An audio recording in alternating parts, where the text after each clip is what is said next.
사랑하는 성도 여러분, 오늘 우리 이 본문은 몇 주째 이 본문을 보고 있습니다. 목사님, 또 이 본문에서 어떤 또 설교가 나올 수 있습니까? 오늘 마지막입니다.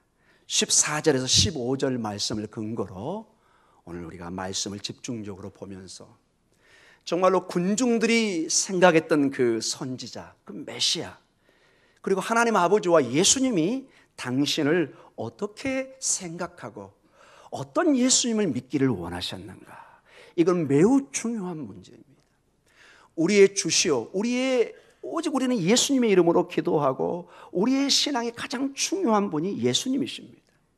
하나님 아버지가 그렇게 예비하셨고 성령님이 그분을 깨닫게 하십니다. 그런데 정작 이 예수님에 대해서 우리가 오해하고 있고 잘못 알고 있으면 주님은 아주 어떨 때는 경고를 줍니다. 너희가 내 이름으로 선지자 노릇하고 귀신을 쫓고 무슨 일을 해도 내가 너희를 모른다 할까 두려워하라고 얘기합니다. 아버지 나라에 올 수 없다고 얘기합니다. 얼마나 여러분 쇼킹한 내용입니까?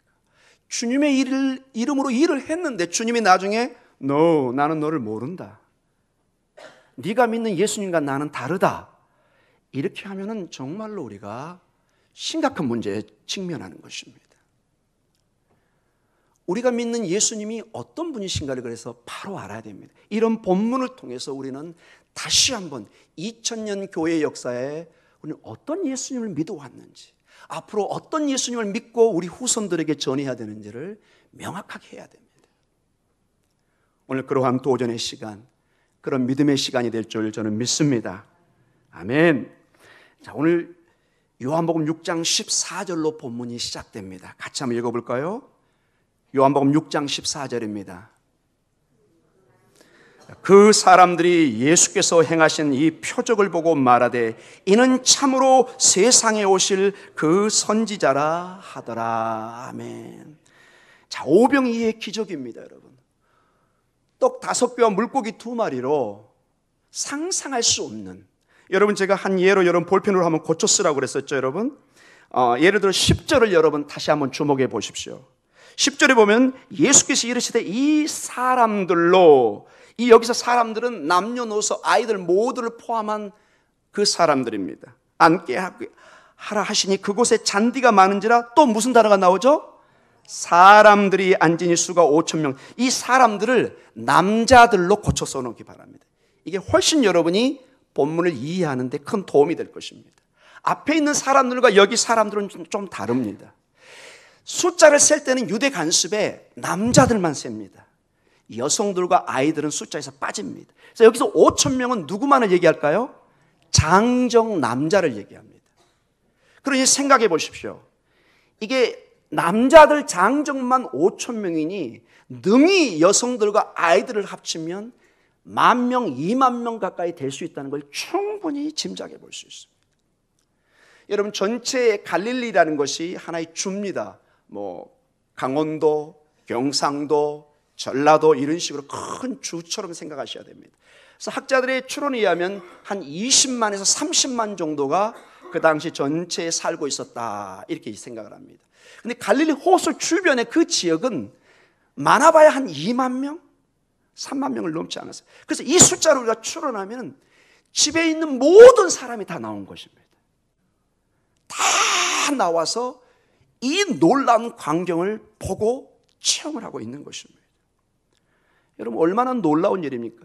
유대인들은 여러분 늘 하나님의 말씀 구약을 배우고, 특별히 출애굽 과정에 그 모세와 함께 했던 그 광야의 삶은 누구나 다 아는 내용입니다. 항상 배우는 내용입니다. 그들이 굶주리고 한 200만에 가까운 백성들이 광야에서 굶주릴 때 하늘에서 만나를 내려서 먹이셨던 하나님의 놀라운 역사를 기억하고 있습니다. 그런데 지금 나사렛 예수가 오셔가지고 이 물고기 2마리와 떡 5개 이렇게 떼기면서 하는데, 이게 마술도 요술도 아니고 그 보는 앞에서 원대로 먹어가는 것입니다. 여러분, 그 11절에 보면은 그들의 원대로 주십니다. 제가 저번 주에 뭐라고 얘기했죠? 이것을 배 터지게 예의를 갖추고 상대방을 위해서 제가 고려해서 좀 덜 먹겠습니다, 이게 아니라 5개 원하는 사람 5개 다 주는 거예요. 6개 오는 사람 더 주는 거예요. 원대로 주시는데 나중에 보니까 13절에 다 또 남은 것을 모으니까 몇 광주리요? 12바구니, 12광주리에 가득할 정도로 상상할 수 없는 기적의 역사가 일어난 것입니다. 군중들은 그래서 이 백성들은 즉각적으로 느끼기 시작합니다. 아하! 이분이 보통 분이 아니구나. 이미 우리가 소식을 들었는데 저 나사렛에서 지나 그 가나, 나사렛 옆에가 가나가 있습니다. 걸어서 한 반나절이면 갑니다. 물을 포도주로 변화시키는 놀라운 소식을 들었습니다. 저 베데스다 연못에 38년 된 병자가 불뚝 일어나는 소식을 들었습니다. 와, 소문으로 듣던 그 예수님의 역사가 지금 직접 그분이 떼어준 고기와 물고기를 빵을 먹으면서 이제 그 놀라움을 감출 수가 없는 것입니다. 여러분, 그래서 14절, 6장 14절에 이 선지자의 그냥 선지자가 아니고 우리 한국말도 잘 번역이 났습니다. 뭐라고 나와 있죠? 요한복음 6장 14절 선지자인데 뭐라고 앞에 단어가 나와 있죠? 그 선지자입니다. 이거는 헬라 원어도 특별합니다. 전부 다 대문자로 써야 됩니다. 이거는 그냥 엘리야 선지자, 뭐 이사야 선지자 이 차원이 아닙니다. 이건 신명기에 유대인들이 가장 중요하게 생각하는 신명기 예언에 모세와 같은 그 선지자, 그 메시아가 올 것을 약속을 한 것입니다. 이것은 바로 메시아의 약속이십니다. 그 선지자가 바로 이분이 아니냐. 모세를 통해서 그 만나의 기적을 하나님이 베푸셨는데 이제 그 선지자 예수님을 통해서 이러한 오병이의 기적이 일어나고 있는 것이 아닌가. 크게 놀라면서 이제 막 군중들이 막 웅성하기 시작합니다. 와, 이게 무슨 일인가. 본인들도 먹고도 막 놀래고 지금 믿어지지가 않는 것이죠. 사랑하는 성도 여러분, 그러나 이 전체의 마태, 마가, 누가, 요한복음 전체적으로 볼 때 이러한 기적과 표적을 보면서 이 군중들은 정확하게 그분이 놀라운 권능을 가진 어떤 선지자, 메시아인 것은 느끼긴 했지만은 그들의 관점에 오해가 있는 것을 전부 다 펼쳐고 보여주고 있습니다. 그들의 신앙 고백, 그분이 선지자구나, 이것은 맞아요. 그런데 어떤 선지자인가, 그 내용에 들어가면은 이제 상당한 경고의 메시지가 나옵니다. 자, 우리 신명기 18장 15절을 한번 읽어보도록 하겠습니다. 그 선지자는 이렇게 신명기에 예언된 선지자입니다. 같이 읽어보겠습니다. 내 하나님 여호와께서 너희 가운데 내 형제 중에서 너를 위하여 나와 같은 선지자 하나를 일으키시리니 너희는 그의 말을 들을지니라. 그런데 신명기 18장 16절, 17절, 18절에 보면은 그 선지자가 예언이 되어 있습니다. 그래서 모든 오고 가는 유대인들은 항상 그 선지자가 와서 그들의 정책 메시아가 와서 그들에게 해방을, 새로운 에덴 동산을, 놀라운 하나님의 나라를 회복할 것을 철떡같이 믿고 있었습니다. 그러니 여러분, 예수님 전에 세례 요한이 광야에서 외칠 때 그들은 뭘 생각했을까요? 그 선지자가 바로 세례 요한이 아닌가. 그래서 불이 나게 쫓아와서 물었던 것입니다. 당신은 누굽니까 도대체? 세례 요한은 뭐라고 그러죠? 나는 아니다. 나는 그저 광야에 외치는 소리로 오실 주님의 길을 예비하는 사람. 나는 목소리일 뿐이다. 나는 아무것도 아니다. 그렇게 명확하게 자기의 정체성을 얘기했습니다. 자, 이 선지자 수백 년, 수천 년 동안 이스라엘 사회에 내려오는 중요한 분이십니다. 근데 오늘 이 본문을 통해서 보면은 그 선지자, 이 메시아에 대한 약속이 예수님이 생각하는 그 선지자와 군중들이 생각하는 이 선지자의 큰 오해가 있는 것을 보게 됩니다. 어떤 오해가 있느냐? 요한복음 6장 15절의 말씀입니다. 15절 같이 읽습니다. 그러므로 예수께서 그들이 와서 자기를 억지로 붙들어 임금으로 삼으려는 줄 아시고 다시 혼자 산으로 떠나가시니라. 아멘. 자, 이 본문을 통해서 보면은 군중들이 이제 흥분한 상태입니다. 와, 그 선지자구나. 그 약속의 메시아구나. 그래서 여기 본문에 보면은 우리 번역도 잘 되어 있습니다. 예수님을 어떻게 임금 삼으려고 하죠? 이 본문에 보면은 억지로 자연스럽게 제안하는 것이 아니라 막 이분을 세워서 당신 외에는 우리에게는 없습니다. 당신이 바로 그 메시아입니다. 그 선지자입니다. 어떤 면에서 정당한 반응일 수도 있을 것입니다. 수천 년 동안을 기도하고 준비해 왔는데 그분이 앞에 보이시니 얼마나 그들이 놀래고 그들이 흥분되어 있겠습니까, 여러분? 사랑하는 성도 여러분, 거듭 강조합니다. 군중들이 생각한 그 메시아, 그 선지자, 예수님은 그 선지자인가요? 아닌가요? 그 선지자입니다, 여러분. 여러분 아멘 하시기 바랍니다. 아멘. 아멘입니다. 예수님은 바로 그 신명기에 예언된 그 선지자입니다. 그건 확실합니다. 그분이 오셔서 모세보다 훨씬 뛰어난, 모세는 그림자일 뿐입니다. 모세는 그저 그림자로 모양만 흉내만 낸 것과 불과합니다.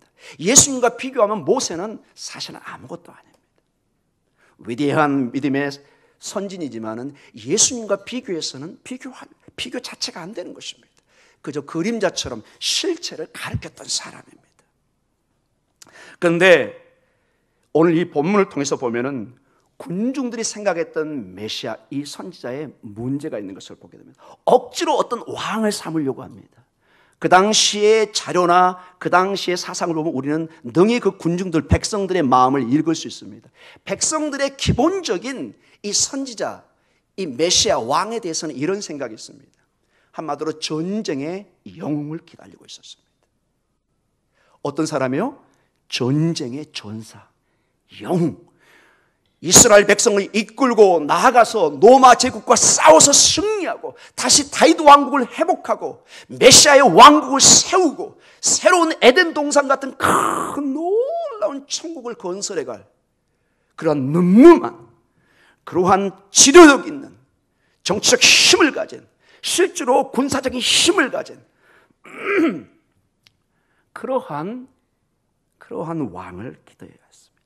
그러한 왕을 그들은 고대해 온 것을 보게 됩니다. 그래서 여러분, 군중들은 예수님을 왕으로 삼아서 이스라엘을 이끌어서 세상 정치적 통치를 원했습니다. 눈에 보이는 통치를 원했습니다. 눈에 보이는 로마 제국을 무너뜨리기를 원했습니다. 더 이상 이러한 고통의 삶, 억압의 삶, 마치 바로와 함께 살았던 이스라엘 백성들이 이집트에서 얼마나 크게 힘들었던지 그들이 기도하는데 그 기도의 내용이 울부짖었더라, 이 내용입니다. 예수님 당시의 로마 제국의 상태가 바로 그런 상태였습니다. 그들의 기도는 거의 울부짖는 상황 속에 있었습니다. 그러니 그들은 당연히 이러한 고통에서 이겨낼 정치적 힘을 가진, 그저 말로만 아닌 힘을 가진 그러한 메시아, 그 선지자를 기다리고 있었습니다. 사랑하는 성도 여러분, 근데 우리 주님은 너무나 이상한 얘기를 합니다. 이상한 행동만 합니다. 갑자기 빵을 떼서 막 나눠주기 시작합니다. 그 백성들. 조금 나중에 가면 막 제자들의 발을 씻깁니다, 여러분, 이 중동 사회는 거의 6개월 이상 비가 오지 않기 때문에 주로 그리고 신발을 우리처럼 뭐 구두 같은 걸 신는 게 아니라 샌들 종류를 신기 때문에 당연히 하루 종일 다니면 이 발에 뭐가 많이 쌓일까요? 먼지투성이죠. 자, 주인이 밖에 외출했다가 집에 들어옵니다. 누가 딱 기다리고 있을까요? 노예가 기다리고 있습니다. 이 발은 반드시 노예만이, 종만이 씻길 수 있습니다. 아들이 안 닦습니다. 종이 딱 엎드려서 주인의 발을 씻기는 게 관습입니다. 근데 우리 예수님이 어떻게 해요? 하늘의 왕이신 그분이, 메시아 그 선지자인 그분이 허리에 수건 딱 동이고 제자들을 딱 앞에 서가지고 제자들의 발을 씻깁니다. 너희가 이렇게 살라는 하나의 본을 보이는 것입니다. 자, 가만히 봐보세요, 여러분. 그들이 생각했던 왕인가요? 그들이 생각했던 위험 있는, 힘 있는 왕인가요? 여러분, 그들의 메시아가 남의 뭐 발이나 씻기고 있고 뭐 빵이나 나눠주고 뭐 빵 나눠주기 나쁜 건 아니지만 그런 건 아니잖아요. 좀 더 심하게 나중에 갑니다. 나는 십자가에 달려 죽어야 된다. 자꾸 죽는데 어디에 달려 죽는다고요? 십자가에 달려 죽는다. 이거는 여러분 유대인들에게는 상상할 수 없는 표현입니다. 같은 신명기 21장 23절에 보면은 나무에 달려 죽은 자마다 하나님의 저주를 받은 자다, 이게 명시가 되어 있습니다. 나무에 달린 자가 뭐한 자라고요? 하나님의 저주를 받은 자다. 여러분, 그들의 메시아가, 그 선지자가 하나님의 저주의 상징인 나무 십자가에 달려 죽는 것을 그들이 용납하고 받아들일 수 있을까요? 없을까요? 불가능합니다. 그런 메시아는 그들은 꿈에도 생각하지 않았어요. 근데 예수님은 자꾸 나는 예루살렘으로 가야 되고 십자가에 달려야 되고 나는 죽어야 된다. 그러니 부활 전에 예수님의 제자들까지도 이게 무슨 말인지 이해를 못했습니다. 사실. 사랑하는 성도 여러분, 우리가 예수님을 믿고 따를 때 분명히 중요한 어떤 예수님인가, 어떤 선지자인가를 반드시 여러분이 깨달으셔야 됩니다. 자, 곧 우리가 결론적으로 말씀을 나누겠지만, 만약에 여러분이 이 군중들처럼 예수님을 여러분의 욕망을 채워주는 도깨비 방망이식으로 내가 기도만 하면 그냥 꽝꽝 두드리면 그냥 복이 막 금덩어리 은덩어리가 막 떨어지게 하는 이런 식의 예수님을 믿었다면 여러분 전혀 성경적인 예수님 믿지 않습니다. 그 예수님이 그런 능력이 없다는 건 아닙니다. 그러나 여러분 그런 식으로 예수님을 믿으면 여러분은 사실은 어마어마한 오해를 가지고 있는 것입니다. 사랑하는 성도 여러분, 만약에 여러분이 욕망하는 대로 모든 걸 들어주는 예수님을 믿는다면 그것은 진정한 목자 예수님을 믿는 것이 아니라 사실은 우상을 믿는 것입니다. 우상의 특징은 뭐죠? 내가 제사 드려주고 나에게 무조건 축복을 주는 그러한 신을 의미합니다. 내가 컨트롤할 수 있고 내가 통제할 수 있고 기도만 하면 도깨비 방망이처럼 뭐든지 그냥 내려주는, 여러분 우리 예수님은 그런 예수님이 아니라는 것을 분명히 하면서 이 본문의 말씀을 좀 더 세심하게 봐주기를 간절히 기도합니다. 우리 주님은 백성들의 계획과 욕망을 채워주는 이러한 쪽으로 자꾸 가지 않습니다. 예수님은 어쩌든지 아버지의 뜻을 이루기 위해서 나아가는 것을 보게 됩니다. 오늘 본문에 보면은 이 모든 그들의 바램을 뒤로하고 홀로 외딴 곳으로 가는 것을 보게 됩니다. 왜 그러셨을까요? 자, 이러한 것들을 보면서 오늘 본문의 결론적으로 들어가도록 하겠습니다. 이제 결론 부분을 좀 다루고 두 가지 중요한 도전을 함께 나누기를 원합니다. 사랑하는 성도 여러분, 우리 예수님은 오늘 본문에 나와 있는 것처럼 분명히 그 선지자입니다.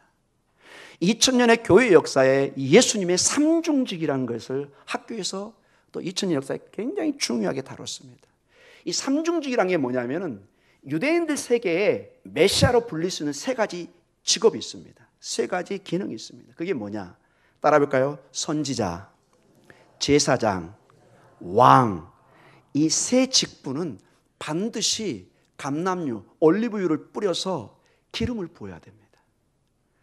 이 얘기는 하나님의 권위, 이 일은 하나님께로부터 주어졌다는 상징적 의미가 있습니다. 이 권위는 하나님이 주어졌다. 그게 바로 메시아라는 뜻입니다. 마시아, 기름 부음 받은 자라는 것입니다. 제사장, 선지자, 왕입니다. 예수님은 진정한 선지자로서, 제사장으로서, 왕으로서 이 모든 진정한 선지자의 기능을, 제사장의 기능을, 왕의 기능을 완전히 충족한 줄 믿습니다. 그분은 온전히 이 일을 이루셨습니다. 그래서 여러분, 오해가 없기를 바라는 것은 군중들이 예수님을 선지자로 보는 것을 오해했다고 해서 예수님이 그러면 선지자가 아닌가 이렇게 해석하는 것은 전혀 비성경적입니다. 오해에 상관없이 예수님 자체는 그 선지자입니다. 여러분 아멘이죠? 아멘입니다. 우리가 잘못 이해한 것뿐이지 그분은 진정한 약속된 메시아입니다. 그 사명을 이루시기 위해서 이 땅에 오신 것입니다. 다만 군중들이 자기 생각으로 그들의 방법으로 생각했기 때문에 예수님을 오해하는 것입니다. 예수님은 진정한 선지자요 왕이셨습니다. 예수님께서는 이 땅에 오셔서 선지자적인 사역을 감당하시고 왕으로 대접받는 모습을 보여주신 것이 아니라 중요한 게 뭐냐? 군중들이 생각했던 그런 다스리고 그들을 끌어주고 정치적 메시아가 아니라 이상하게 음식을 섬기는 모습으로 나옵니다. 가난한 자를 돌보고 병자를 치료하는 모습으로 나옵니다. 제자들의 발을 씻는 모습으로, 그리고는 궁극적으로는 십자가에 달린 왕의 모습으로 도저히 상상할 수 없는 모습을 계속해서 보입니다. 사랑하는 성도 여러분, 우리가 믿는 메시아 예수님은 십자가에 달린 왕입니다. 여러분 아멘이죠? 십자가가 없는 메시아 예수님은 상상할 수 없습니다. 영광의 예수님, 부활의 예수님 중요합니다. 그러나 십자가의 과정을 통하지 않는 그 영광의 예수님은 성경은 단 한 번도 얘기하지 않습니다. No cross, no crown. 유명한 영어 표현이 있습니다. 십자가가 없이는 왕관, 영광도 없다.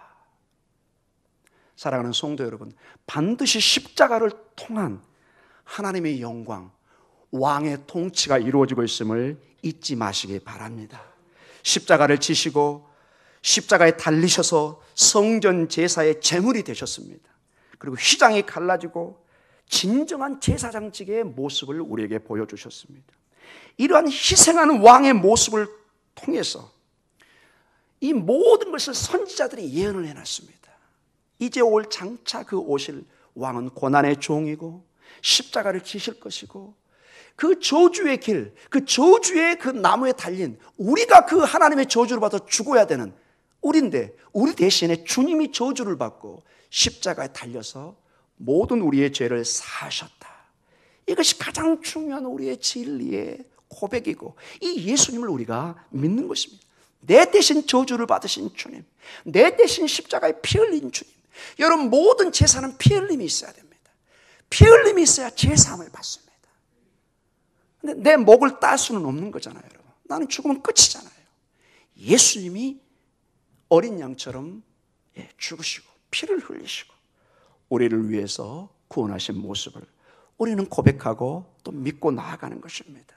이래 결론적으로 두 가지를 그래서 이런 측면에서 저는 이 본문을 통해서 우리가 한번 고민하고 도전을 받기를 원합니다. 한번 따라서 해볼까요? 아버지의 뜻을 먼저 구하자. 첫 번째 도전은 제가 이 본문을 보면서 가장 도전을 같이 나누고 싶었던 것이 가장 중요한 게 아버지의 뜻을 먼저 구하는 것입니다. 우리는 반드시 그래서 알아야 됩니다. 우리가 원하는 왕, 우리가 원하는 것을 해주는 그런 식의 왕은 사실은 우리의 진정한 왕이 아니라 제가 서두에 잠깐 얘기했지만 사실은 우상을 구하는 것입니다.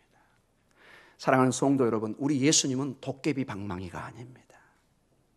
그런 비인격적 책으로 그저 기도하면 무조건 응답하시고 뭐 금덩어리, 금 나와라 뚝딱, 은 나와라 뚝딱 이런 식으로 우리의 기도를 요구하지 않습니다. 그런 식으로 기도를 해도 되지를 않습니다, 여러분. 사랑하는 성도님, 그래서 가장 중요한 것은 믿음의 삶이라는 것은 내 뜻이 하나님이 내 뜻에 맞춰주기를 원하는 것이 아니라 하나님의 뜻이 있고 내 뜻을 그 하나님의 뜻에 맞춰가는 것입니다. 아멘. 그게 가장 진정한 믿음의 모습입니다. 예수님조차 그랬습니다. 아버지, 내 뜻대로 마옵시고 아버지 뜻대로 하옵소서. 사실 인간적인 육신을 입은 예수님도 십자가 지는 것만큼은 정말로 힘들어했습니다. 땀방울이 핏방울이 되도록 겟세마네 동산에서 몸부림치고 기도했던 모습을 우리는 역력히 성경 본문에서 알고 있습니다. 그러나 기도해도 십자가를 지는 것이 누구의 뜻이에요? 아버지의 뜻이에요. 이걸 물러서면은 우리 모두가 십자가에 달라 다 저주받아 죽어야 됩니다. 아버지의 계획은 독생자 예수님이 그 일을 하기를 원하십니다. 얼마나 여러분 어떻게 보면은 힘든 일입니까? 주님의 마지막 뜻은 아버지의 뜻을 구합니다. 이것이 여러분 믿음의 길입니다.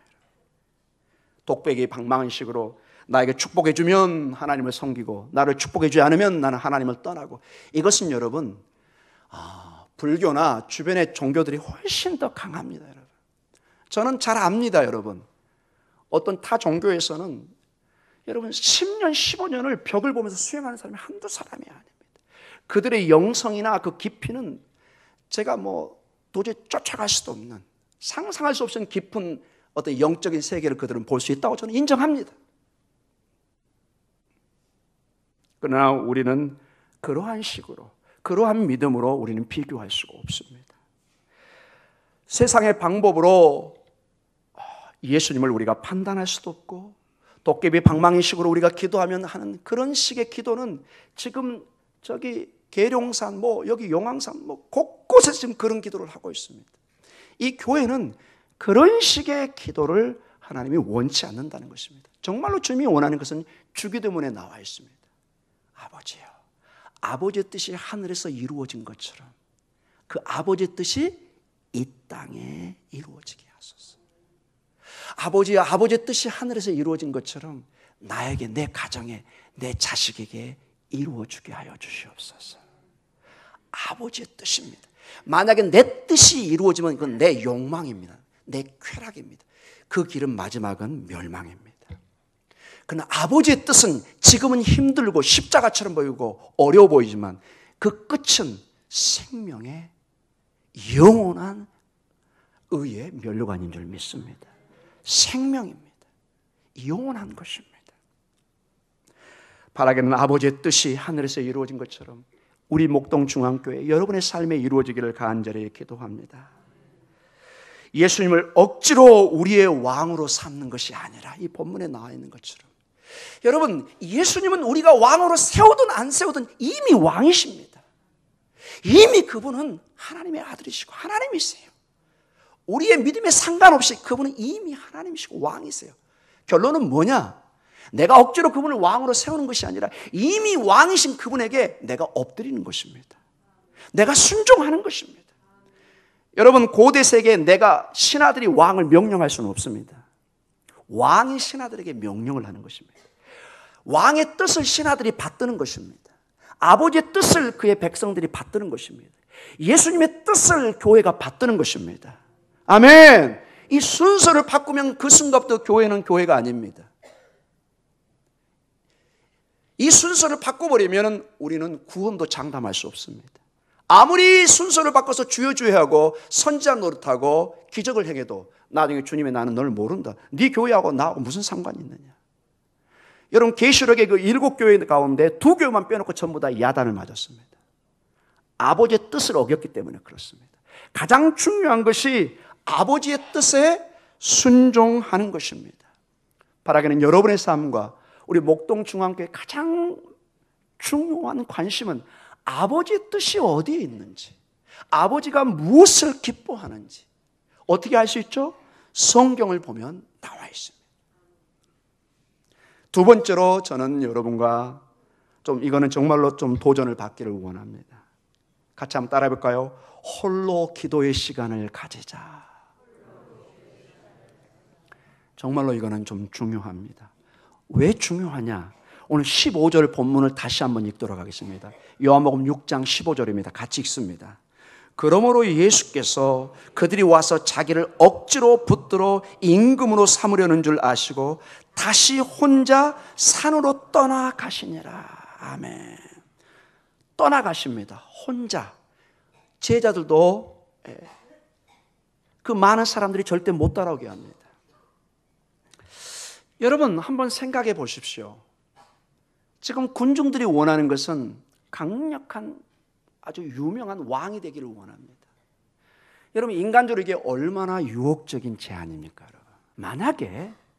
여러분, 만약입니다. 이건 이미 성경에 그렇게 하지 않았기 때문에 이 예수님이 이 군중들의 호응에 반응을 해서 그들의 정치적 왕이 됐다면 어떻게 됐을까요, 여러분? 어떻게 됐을까요, 여러분? 자, 유명한 왕이 됐겠죠. 예수님 능력이 있으시니까 기적도 하고 뭐가 두렵습니까, 여러분? 근데 여러분, 성경의 진리는 또 하나의 중요한 진리를 경고를 주고 있습니다.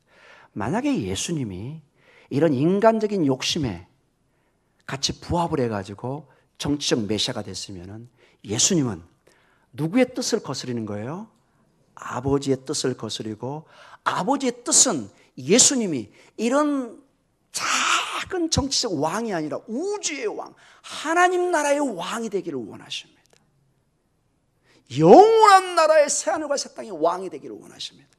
근데 그 왕은 포기해야 됩니다. 여러분, 이해하시겠습니까? 세상의 것이 좋다고 덥석 물면은 하나는 포기하셔야 돼요. 여러분, 성경은 얘기합니다. 우리는 두 길을 갈 수 없어요. 십자가의 길, 좁은 길을 가면서 넓은 길을 동시에 갈 수 없습니다. 가끔 성도님들이 얘기합니다. 저는 다 할 수 있어요. 목사님, 이것도 하고 이것도 할 수 있어요. 안 된다고 얘기합니다. 너는 두 주인을 섬길 수 없다 얘기합니다. 사랑하는 성도 여러분, 성경에는 오직 어떤 길만 우리가 가기를 원하세요? 좁은 길, 십자가의 길입니다. 여러분, 세상을 살다 보면은 정말 우리에게 유혹적인 게 올 수 있습니다. 확 하는 거. 여보, 얘들아, 아빠가 이런 큰 제안을 받았어. 정말 뿌리치기 힘든, 정말로 유혹적인 제안이 들어올 수도 있을 것입니다.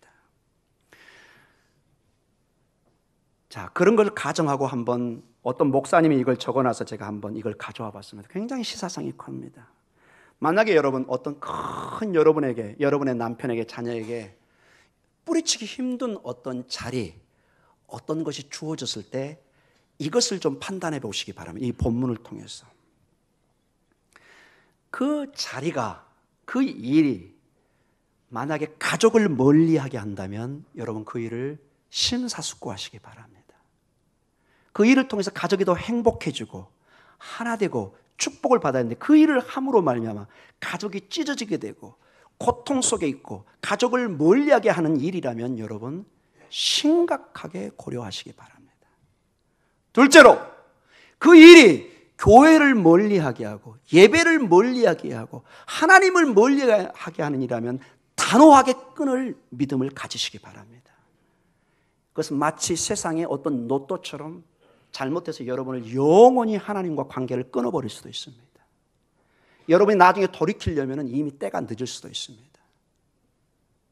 사랑하는 성도 여러분, 하나님을 멀리하게 하는 일, 교회를 멀리하게 하는 일, 내 기도상과 내 신앙, 이런 것을 멀리하게 하는 어떤 일들이, 그런 유혹의 자리가 있다면 빠질 수도 있겠죠. 그러나 반드시 명심하십시오. 하나님이 여러분을 버릴 수도 있습니다. 신앙은 그렇게 간단치가 않습니다, 여러분. 두 길이 있을 수 없다는 것입니다, 여러분. 좁은 길만 있습니다, 여러분. 여러분, 이게 아멘 되신가요, 안 되신가요? 아멘 잘 안 되신 분들은 좀 심사숙고하시기 바랍니다. 아직도 세상에 욕심이 있으신가요? 제가 목사로서 얘기합니다. 좀 내려놓으시기 바랍니다. 여러분의 영원한 생명을, 영원한 가치를 다시 보시기 바랍니다. 오늘 주님이 그것을 말씀하십니다. 어떤 것을 선택하기를 원하십니까? 막 군중들이 막 환호하면서 이걸 해주세요, 해주세요. 막 왕으로서 막 지켜 세웁니다. 예수님 만약에 그걸 선택했다면 예수님은 영원한 하나님 나라의 왕을 포기해야 됩니다. 여러분의 어떤 세상의 제한이 여러분의 신앙을 잃게 하는 일이라면 저는 단호하게 말씀하고 싶습니다. 그것을 거절하십시오. 하나님의 말씀에 여러분의 영원한 가치를 늘 보시기 바랍니다. 오늘 주님은 자리를 피해서 그래서 혼자 가셨습니다. 이게 중요합니다. 왜 홀로 한 곳으로 가셨을까요, 여러분? 이게 뭘 의미할까요? 예수님이 홀로 시간을 뗄 때는 주로 뭐 하는 시간이에요? 기도하는 시간입니다. 이걸 제자들에게 의도적으로 보여주는 것입니다. 여러분, 이러한 세상의 유혹, 나를 왕으로 삼으려는 이런 유혹은 여러분 인간적으로는 이겨내지 못합니다. 여러분 가정 형편이 어렵고 여러분의 자녀들의 생활이 어렵고 금전적으로 어려우면 엄청난 금전적인 유익이 있는, 그러나 신앙을 떠나야 되는 그러한 제한이 오면 덥석 잡을 수 있습니다. 뭐 나중에 또 신앙생활 하면 되지. 여러분 나중에 어디 있습니까? 여러분 오늘 당장도 내가 자신 못하고 내가 오늘 어떻게 될지도 모르는데 나중을 어떻게 장담합니까, 여러분? 이러한 유혹을 이겨낼 수 있는 것은 오직 한 가지, 하나님과 대면하는 시간을 가져야 됩니다. 여러분의 골방의 시간을 가져야 됩니다. 기도 없이는 이 영적 분별력을 가질 수가 없습니다. 세상의 유혹이 너무 큽니다, 여러분. 이걸 만만하게 생각하시면 안 됩니다. 우는 사자처럼 먹이를 찾아 헤매고 있습니다. 덥석 물어서 여러분 놓지 않습니다. 뭐 하나님이 다 알아서 하시겠지. 여러분이 그렇게 신앙을 만만하게 하시면 안 됩니다, 여러분. 세상이 마귀가 이 사자가 이 무는 힘이 생각보다 강합니다. 여러분 다리를 그냥 꽉 물어가지고 교회 갈 때마다 일이 생기게 합니다. 교회 일마다 이유를 대게 합니다. 이래서 못 가요, 저래서 못 가요, 바빠요, 아파요. 사랑하는 성도 여러분, 바쁠수록 기도하시기 바랍니다. 제가 늘 얘기하죠. 여러분의 자녀들이 지금 절규하듯이 부모의 기도를 기다리고 있는지도 모릅니다. 여러분. 왜 그걸 보질 못하십니까? 여러분? 자녀들이 엄마 아빠 잘 있어요. 잘 있는 게 아닙니다. 여러분. 영적인 세계는 엄청난 싸움이 있습니다. 여러분. 잠시라도 여러분 하루에 시간을 내서 기도의 시간을 가지시기 바랍니다. 이 시간이 없으면 놀랍게도 영적 분별력이 생기지가 않습니다. 세상의 유혹에 덥석 뭡니다. 여러분. 저는 이걸 본문에 연구하다가 그게 생각났습니다. 여러분 낚시질 어떻게 생각하세요? 여러분 낚시질 제가 조그만 머리가 있는 붕어라면은 고기라면은 몇 번 물었다가 혼났으면 그걸 물면 돼요? 안 돼요? 안 되죠 여러분. 근데 붕어는 또 물어요 안 물어요? 금방 1초 전 걸 잊어버리고 물어버립니다. 여러분.